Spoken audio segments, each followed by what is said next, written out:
Sejam bem-vindos todos os professores da Rede de Ensino de Bragança.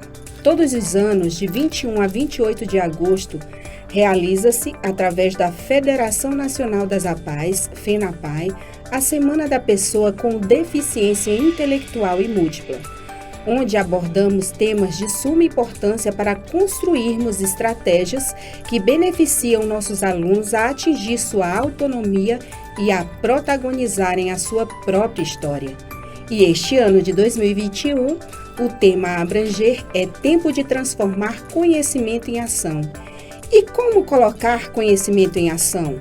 Uma das formas é trazer adaptações das atividades para todos os alunos que necessitam de uma atenção especial. Antes de adentrarmos ao tema, gostaria de me apresentar.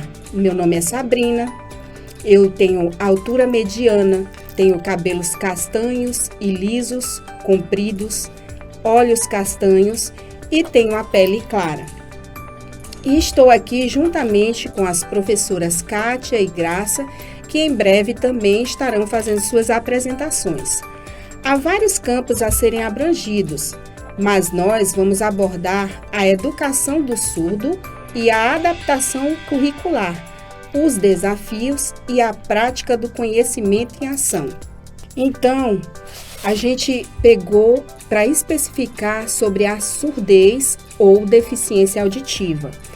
Para começarmos, vamos falar sobre a Lei 24 de abril, que foi sancionada em 24 de abril de 2002, que é a Lei número 10.436, que ela foi reconhecida a Libras como meio legal de comunicação à pessoa surda.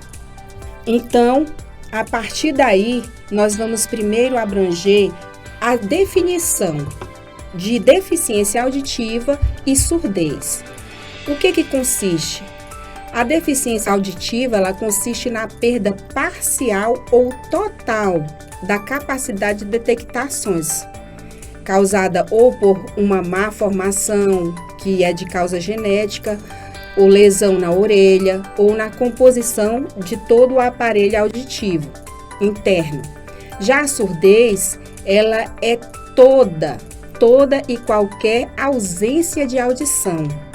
Então, a pessoa não ouve nada e é considerado parcialmente surdo todo aquele que tem a capacidade de ouvir, apesar de deficiente, só que ele é funcional, com ou sem prótese auditiva. Alguns escutam com a prótese algumas coisas, alguns sons, não é tudo, não é todas as informações, alguns sons, e outros, mesmo sem o aparelho auditivo, ele escuta alguns sons, mas ele não vai escutar palavras, ele não vai escutar as informações que você está dando ao falar.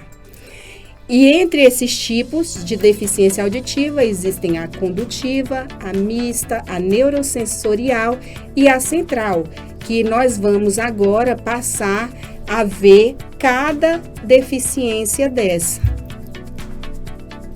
A deficiência auditiva condutiva, ela ocorre quando a capacidade do ouvido de conduzir o som externo e médio para o ouvido é bloqueada ou reduzida. Então, a deficiência auditiva condutiva, ela se difere da auditiva neurosensorial, uma vez que o motivo desta última é encontrada no ouvido interno.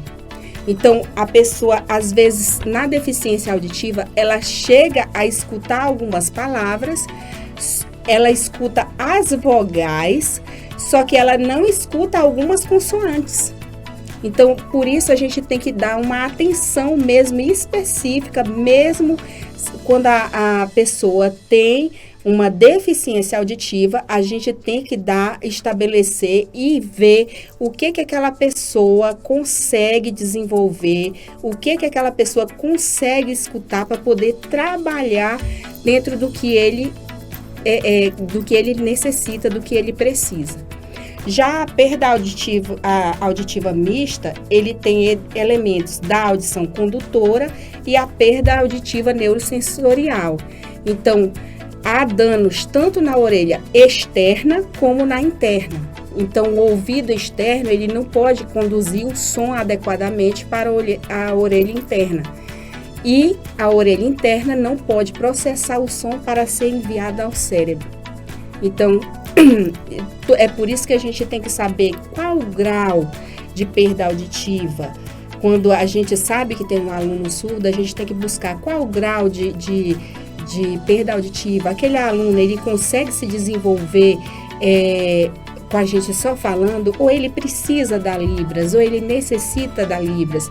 Ele consegue se desenvolver se colocar um aparelho auditivo nele, porque muitas vezes o aparelho auditivo, ele consegue ajudar só a transmitir sons, como por exemplo, o barulho da turbina de um avião, o barulho da buzina de um automóvel, ou então o barulho de uma cadeira caindo. Então ele escuta aquele som, mas ele não escuta os outros sons ambientes. E temos a perda auditiva neurosensorial, que ela é causada por problemas na orelha interna ou no nervo auditivo, o nervo que transporta o som da orelha interna para o cérebro. Então, essa perda auditiva neurosensorial, ela é permanente.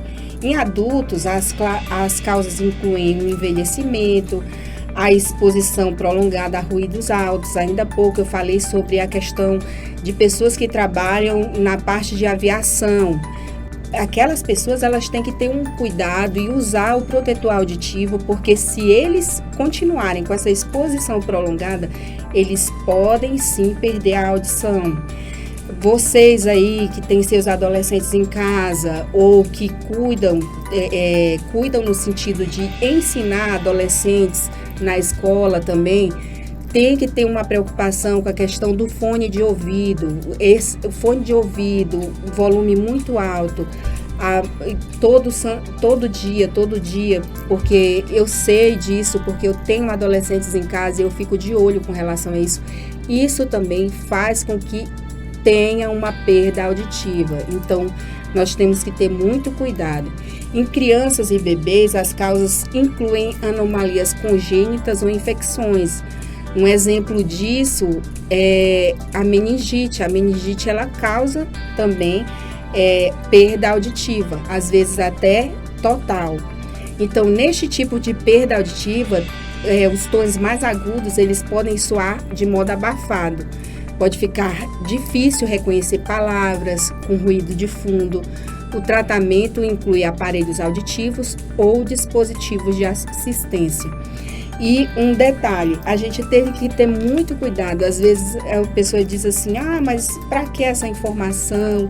Eu não sou deficiente, eu não tenho ninguém que eu conheça que tenha deficiência, eu não trabalho com pessoas deficientes, mas isso pode acontecer a qualquer momento. A qualquer momento a gente pode, na vida, adquirir uma deficiência. Eu vou dar um exemplo do que aconteceu há anos atrás com uma pessoa que eu conhecia. Ela seguia a vida normal, com 20 e poucos anos, ela deu uma dor de cabeça muito forte, entrou em coma. 3 meses depois ela voltou, sem andar, sem falar e sem escutar. Ela, com fisioterapia, voltou a andar, com a fonoaudióloga ela conseguiu restabelecer a fala, só que no caso de ouvir, escutar, ela nunca mais estabeleceu isso. Foi para vários profissionais e mesmo assim, nem com o implante coclear ela não conseguiria ouvir. Então, a gente tem que ter muito cuidado e tentar, sim, ter o conhecimento a respeito de tais deficiências. Aí, a gente mostra o aparelho auditivo e a gente vai falar também sobre a perda auditiva central. No caso, ela detecta o som, mas ela não é capaz de entender ou processá-lo para o cérebro. E ela é causada por problema no nervo auditivo ou nos centros auditivos. Agora, nós já conhecemos a respeito das perdas auditivas, nós vamos conhecer os sinais e a escrita da Libras. Eu trouxe 3 exemplos: dormir, pesquisar e o número 12. Trouxe no português, trouxe na Libras e trouxe a escrita da Libras, que muitas pessoas acham que a escrita da Libras é você traduzir o português para Libras ou a Libras para o português e vice-versa, mas não é. A Libras, ela tem uma estrutura própria, ela tem uma gramática própria e ela tem uma escrita própria. É por isso que ela é a segunda língua oficial do Brasil. Foi instituída lá atrás, eu até já falei, né? Pela lei de 24 de abril de 2002, já vai fazer ano que vem 20 anos, onde a língua foi oficializada no nosso país. Então, ela tem escrita própria também. Um outro exemplo tá aí, eu trouxe o quê? O nosso alfabeto. O alfabeto em português, o alfabeto em Libras e a escrita de sinais. Como que é o nosso alfabeto na escrita de sinais? Então, aí está o exemplo. Agora, nós vamos abordar um pouco sobre a estrutura linguística da Libras e a estrutura linguística do português. Eu trouxe 3 exemplos de frases. No caso, João gosta de futebol. É como nós falamos no português. Agora, na Libras, futebol João gostar. Você que é professor, será que você, quando vê uma pessoa surda escrevendo dessa forma, você desconsidera? Você considera como errado? E se eu te disser que é a forma que ele raciocina, é a forma que ele faz na Libras, ele escreve no português a maneira que ele faz na Libras. Então, a gente não deve desconsiderar essa forma. O que a gente deve fazer? É lógico que para você, como professor, deve estar falando assim, mas quando chega lá no Enem, ele precisa escrever o português corretamente. Quando chega num concurso público, ele precisa escrever o português corretamente, verdade? Mas você não vai desconsiderar o que ele fez, está correto. Dentro da língua dele, do raciocínio dele, está correto. Você vai ensiná-lo a escrever o português. Você vai dizer assim, olha, está correto, só que o português é a primeira língua oficial do nosso país. E como é a primeira língua oficial do nosso país, eu vou te ensinar como se escreve no português essa mesma frase. E aí você vai passar. Então, geralmente, eu coloquei aí, futebol João gostar. Ele usa objeto, sujeito e verbo. Já no segundo exemplo, eu trouxe eu perdi o livro, que é no nosso português. Só que um surdo escreveria eu livro perder. Ele usou aí sujeito, objeto, verbo. É uma outra forma que ele escreve também e pensa. E um terceiro exemplo, Ana comprará um carro, o nosso português. Comprar carro, Ana. Então, ele usou verbo, objeto, sujeito. Então, são 3 formas que eu trouxe que não estão erradas. Caso você veja um surdo escrever desta forma, você vai olhar com o entendimento que está correto, só que você vai ensiná-lo o português, como se escreve no português.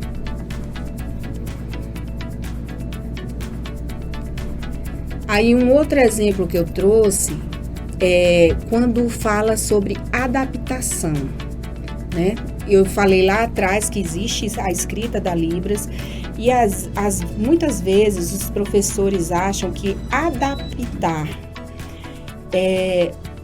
uma prova ou uma aula é simplesmente pegar este exemplo aí que está todo no português. Aí no caso eu peguei um tema rápido sobre classificação dos numerais, onde fala sobre cardinais, ordinais, multiplicativos e fracionários. É só para dar um exemplo. E aí eu peguei e transformei tudo para a fonte de Libras.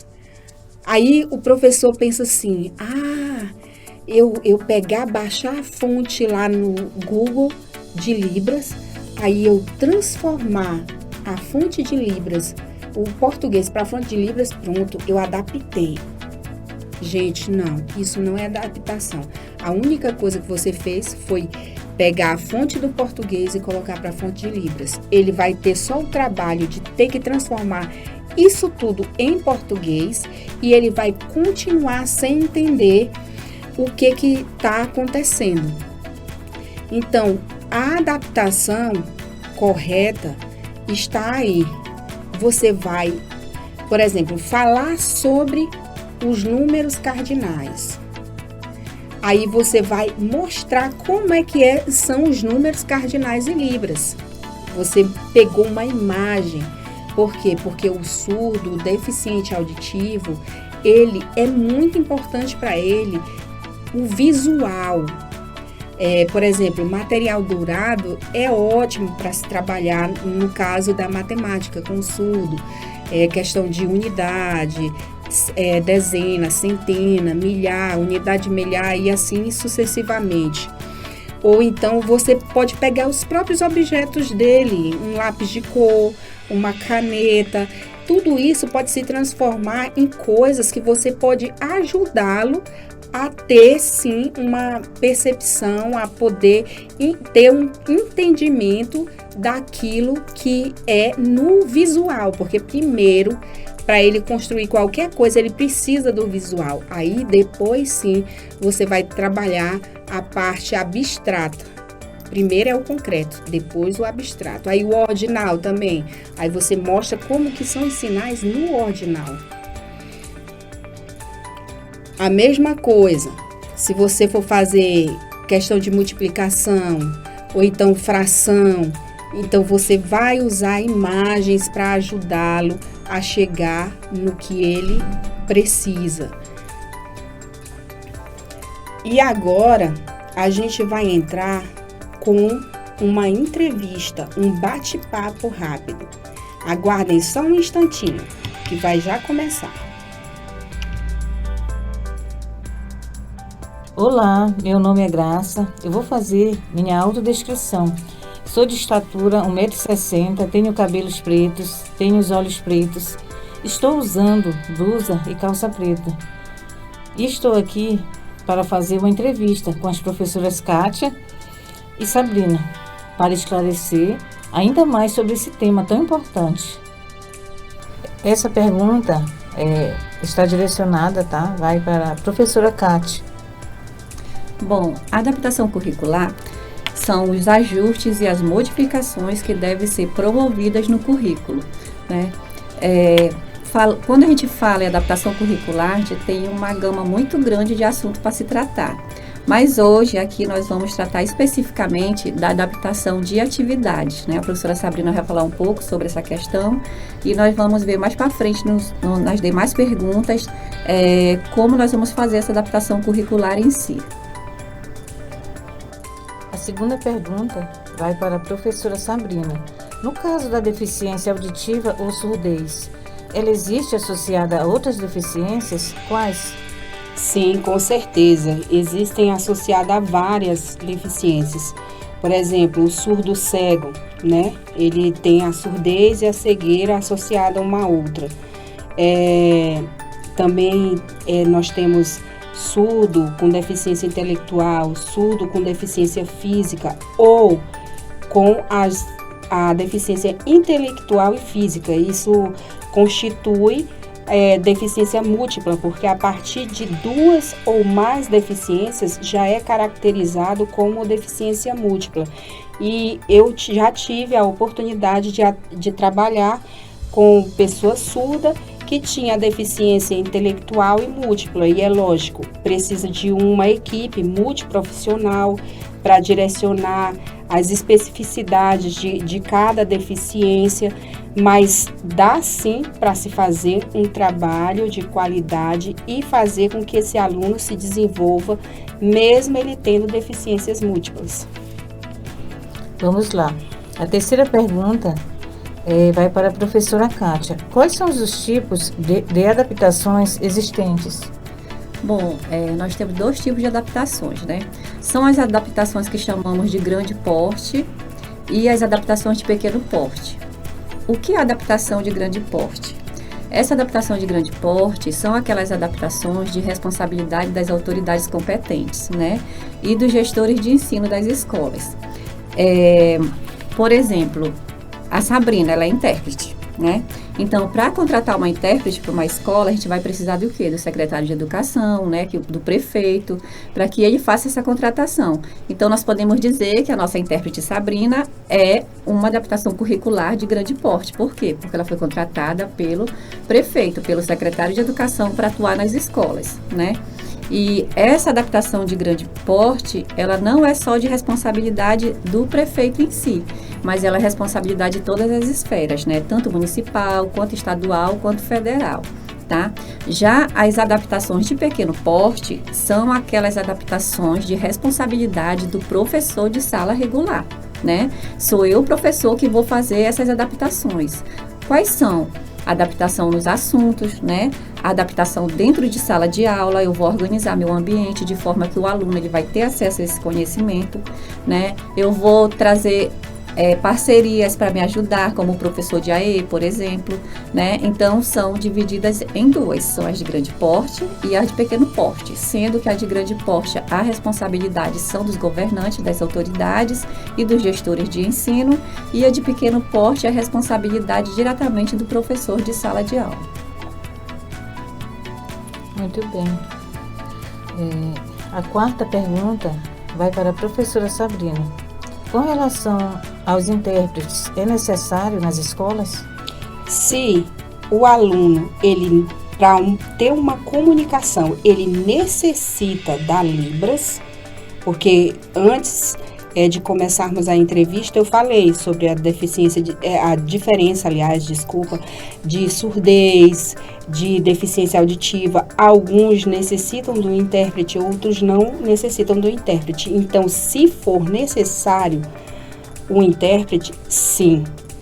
Já existe a Lei Federal 12.319/10, que foi instituída em 1º de setembro de 2010, então já tem 11 anos que essa lei foi instituída, né? Então, ele garante o intérprete de Libras na escola.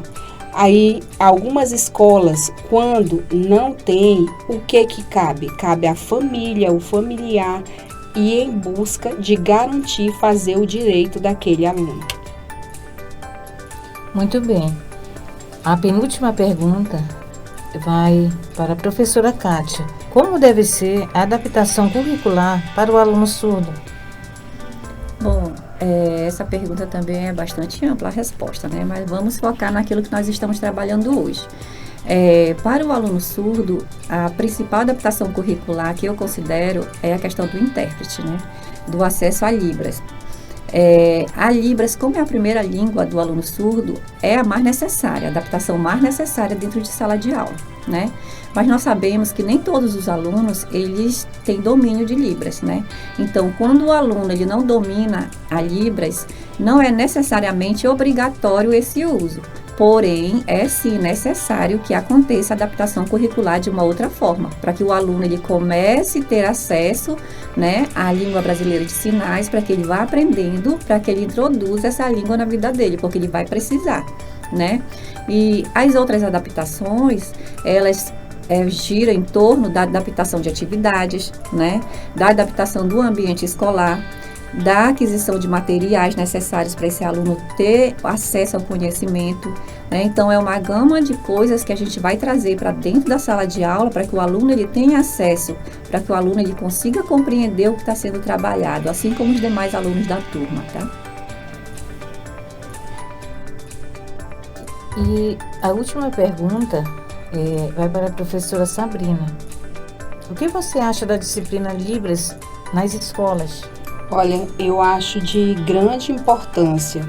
Isso seria uma evolução no ensino, porque em vez de, quando a gente chegasse na faculdade, que a gente tivesse uma disciplina ali com alguns conteúdos, porque a Libras, ela é uma língua que tem sua estrutura, sua gramática, então é muito extensa para você ver ali em uma disciplina na faculdade. Em vez de você ter na faculdade apenas uma disciplina, você começaria ali da base, desde o ensino fundamental. E isso ia ajudar como? Tanto o coleguinha surdo que entrasse na escola, já tinha o aluno que saberia a Libras, e também, no futuro, os profissionais que forem médico, advogado, administrativo, independente, servente, independente qual a sua profissão, você já saberia se comunicar com aquela pessoa surda que entrasse na escola, que entrasse no estabelecimento, que não seria só na escola, seria no estabelecimento, em qualquer estabelecimento que ele entrasse. E já, se a gente for pegar os dados do IBGE, existem mais de 10 milhões de pessoas com deficiência auditiva e surda no Brasil. Então, por que não, já que é a segunda língua oficial do país, por que não instituir esta disciplina? E foi sancionado um projeto, a Lei 3986/20, que institui como obrigatoriedade ter a disciplina Libras na escola. Então, eu espero que em breve isso saia do papel e se torne realidade para todas as escolas no Brasil. Obrigada, professores. Agora que finalizamos a entrevista, vamos direcionar nossa palestra à professora Kátia, que irá discorrer um pouco mais sobre as adaptações curriculares. Bom, meu nome é Kátia, sou de pele clara, altura mediana, estou de cabelo loiro no momento e estou vestida com roupa preta. E vamos começar nossa fala sobre adaptação em atividade escrita. Bom, a professora Sabrina já falou um pouco, já fez a introdução sobre o tema. Eu também já dei uma leve introdução lá nas perguntas da professora Graça. E agora eu vou falar mais especificamente sobre essa atividade escrita, essa adaptação na atividade escrita, que no momento é uma das maiores dúvidas dos professores de sala regular, já que estamos passando um período de pandemia, estamos vivenciando essa nova fase de aulas remotas, né? E como o professor ele precisa enviar essa atividade para o aluno estar realizando em casa, ele necessita fazer essas adaptações. Então, esses aqui são alguns questionamentos, algumas orientações gerais sobre essa adaptação, tá? Para os alunos com surdez ou deficiência auditiva, devemos levar em consideração alguns aspectos. Vamos lá. O aluno pode ser alfabetizado ou ainda está em processo de alfabetização, podendo este estar em qualquer nível de aprendizagem, mesmo estando em séries mais elevadas. É muito comum encontrarmos alunos, por exemplo, no 9º ano, no 1º ano ensino médio, que ainda não sabe ler e escrever, né? E aí o professor se pergunta, e agora, como é que eu vou fazer? Como é que eu vou fazer essa adaptação? Se ele não consegue ler, não consegue escrever, o aluno ele está nesse nível de aprendizagem, mas não podemos deixá-lo de fora dessas nossas atividades que estão enviando para casa, né? Então aqui a gente vai seguir com algumas outras orientações. O aluno pode fazer uso ou não da sua primeira língua, Libras, né? Todo aluno surdo, às vezes nós pensamos de forma errada. Por exemplo, professora, ele é surdo, então ele sabe Libras. Não, nem todo aluno surdo ele já teve acesso a Libras. Tem aluno surdo que eles comunicam somente através de sinais, de gestos, mas a Libras em si ele ainda não sabe, né? O aluno pode ter apenas noções básicas de Libras. A maioria dos nossos alunos, eles têm uma grande noção básica de Libras, mas ainda não sabe propriamente a língua completa, né? A língua de sinais. Aqui é uma atividade adaptada, tá? Atividade, o primeiro trecho foi a forma como a professora da escola me enviou a atividade, tá? Essa atividade é uma atividade de língua portuguesa, ela fala sobre numeral. Nesse primeiro quadradinho foi da forma que veio da professora, e no segundo foi a forma como eu adaptei, né? Fiz a adaptação. Então, alguns pontos importantes é que no primeiro quadradinho veio somente escrito, né? O assunto mesmo, a apostila normal, escrito. E já no segundo, eu coloquei algumas adaptações, né? Porque o aluno surdo, ele é muito visual. Então, eu precisei colocar alguns exemplos visuais para que ele tivesse noção do que seria esse assunto que a professora está trabalhando, que no caso é numeral, e é um assunto difícil para o aluno surdo ter a compreensão, né, formar o significado daquilo que ela estava trabalhando, tá bom? Então eu fiz essa adaptação e a atividade ficou dessa forma, tá? Adaptada. Devemos levar em consideração também que o aluno ele pode ter uma perda auditiva que não o impede de acompanhar a sua turma, não necessitando assim do uso de Libras ou de adaptações curriculares. Ou seja, por exemplo, eu atendo aluno na PAI que ela tem uma perda auditiva, mas que ela não precisa do uso de Libras. E também ela não precisa de uma adaptação muito significativa nas atividades. Por quê? Porque ela consegue acompanhar as atividades junto com a turma dela. O aluno tem uma outra deficiência associada à surdez ou à deficiência auditiva. É muito comum nós encontrarmos alunos com deficiência auditiva ou com surdez que seja associada à deficiência intelectual, tá? Conhecendo o aluno, agora vamos contribuições. Bom, para a gente fazer essa adaptação, primeiramente a gente tem que ter a noção básica, né, do nosso aluno, de como é que ele está, em que nível de aprendizagem ele está, né, o que ele já consegue fazer, o que ele não consegue fazer, se ele tem uma deficiência associada ou não a uma outra deficiência, né, para a gente poder traçar os nossos objetivos dessa adaptação. Pensando nisso, a gente vai começar com as sugestões. A primeira, elaborar atividades bem ilustradas, já que o aluno é mais visual que os demais. Evitar apostilados longos e sem imagens. Bom, eu não posso enviar para um aluno surdo ou para qualquer outro aluno com deficiência, principalmente intelectual, um apostilado apenas com a escrita, né? Eu tenho que ter esse apostilado todo ilustrado com imagens, para que o aluno ele tenha noção do que assunto o professor está trabalhando em sala de aula.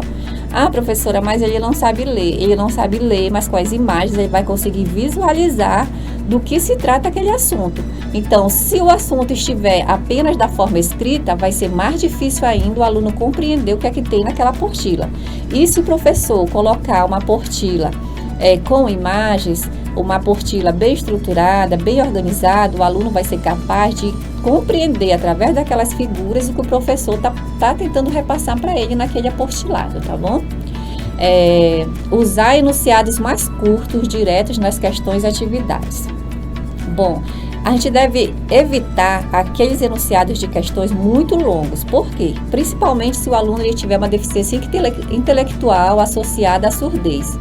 Quando ele chegar lá no final do enunciado da questão, ele já vai ter esquecido, né, o que se tratava lá ao início. Até a gente mesmo, quando a gente vai fazer leitura de questões muito grandes, por exemplo, do Enem, provas muito grandes, a gente acaba esquecendo o que tem no início, né? Isso já é quase que comum. Porém, com os alunos com deficiência, a gente tem que ter mais esse cuidado para não fazer atividades com esse enunciado muito longo, para não dificultar mais ainda a compreensão do aluno, tá? Evitar o uso de questões de múltiplas escolhas, com a opção nenhuma das alternativas, para o aluno marcar. Por exemplo, a gente vê muito em atividades, né, escritas, aquelas atividades para marcar, de múltipla escolha. Aí o professor coloca lá na final, nenhuma das alternativas. né? Ou aquelas opções A1, A2, A3 estão corretas ou incorretas. A gente deve evitar o uso dessas questões, porque o aluno com deficiência ele vai ter mais dificuldade para compreender aquilo que o professor está tentando passar naquela mensagem. Então, quanto menos complicado, melhor. Não é que eu vá deixar mais pobre a questão para o aluno. Não, eu vou evitar apenas esses termos que dificultem mais a aprendizagem do aluno. Prezar pela boa qualidade, impressão das atividades, uma vez que a qualidade da imagem fará toda a diferença para o entendimento do assunto. Bom, a gente vê com frequência apostilas com a qualidade de impressão muito ruim, né? A imagem preto e branco, que não fica aparecendo o que é que tem na imagem, aparece somente um quadrado preto, não dá para identificar, para a gente distinguir o que é que está ali naquela imagem, né? Então, a gente precisa ter muito cuidado quando for imprimir essas atividades para o aluno com deficiência, de estar verificando se aquela apostila está com uma qualidade de impressão boa, para que o aluno tenha a melhor compreensão do assunto, tá? Evitar termos com duplicidade de sentido. Caso seja necessário, é fundamental que o professor exemplifique ou dê sentido e significado a essa palavra, tá? O aluno com surdez, ele tem dificuldade de compreender esses termos que têm duplicidade de sentido, tá? Então, é melhor a gente evitar. Ou, senão, a gente vai ter que ver uma forma de estar dando sentido a essa palavra. Avaliar sempre as adaptações feitas, se estão atingindo seus objetivos e se o aluno está realmente tendo acesso ao conhecimento. Bom, aí é um ponto muito importante. Por quê? Porque não é somente a adaptação que deve ser feita. A gente deve fazer a avaliação dessa adaptação. Porque como é que eu vou saber que o aluno está compreendendo aquele assunto? Como é que eu vou saber que o aluno está conseguindo realizar aquela atividade que foi para casa para ele fazer? Né? Eu tenho que fazer a avaliação. Tenho que fazer a avaliação da atividade que foi, quando retornar para a escola, ver o que foi que ele fez, aonde ele teve mais dificuldade, para na próxima atividade eu já fazer as modificações necessárias, tá? Porque a adaptação não é somente eu pegar uma atividade e adaptar. Não, eu tenho que ficar avaliando constantemente, porque o aluno ele tem que estar compreendendo aquele assunto. Não basta somente eu adaptar, mas eu tenho que fazer o acompanhamento para saber se realmente ele está tendo acesso àquele conhecimento, tá? E o mais importante, lembrar sempre que a deficiência não define o método, a adaptação ou a forma de como nós, professores, iremos levar conhecimento ao nosso aluno. O que faz essa definição é a especificidade de cada um enquanto sujeito de aprendizagem. Ou seja, eu não vou focar na deficiência do meu aluno, mesmo porque a gente sempre fala que a gente não tem receita pronta para ensinar nosso aluno com deficiência. O que a gente precisa conhecer é o aluno enquanto sujeito, né? A gente precisa conhecer aquela criança, a gente precisa conhecer aquele jovem, a gente precisa conhecer aquele adulto, a gente precisa conhecer aquele idoso, que nós temos alunos idosos, né? Para a gente poder fazer o nosso plano de trabalho, o nosso plano de ensino, o nosso PDI, os nossos objetivos, para que a gente possa alcançar os nossos objetivos com esse aluno. E isso é importante não somente para os nossos alunos com deficiência, mas também para todos os alunos que nós temos acesso, né? É uma forma de facilitar a vida daquele aluno e uma forma de garantir o direito dele à educação. A PAI de Bragança, na Semana Nacional da Pessoa com Deficiência Intelectual e Múltipla 2021. E para finalizar, queremos agradecer mais um ano de participação da Semana Nacional da Pessoa com Deficiência Intelectual e Múltipla, da APAI Bragança. Estamos aí mais um ano participando. Também aos nossos colaboradores, Glaucia Ray, Rubens Cunha, também o nosso secretário de Educação, Alex Brito, a nossa presidente, Margarida Costa, e também as professoras que efetivamente estavam participando nesse vídeo. A professora Sabrina, que sou eu, a professora Kátia e a professora Graça. Até mais!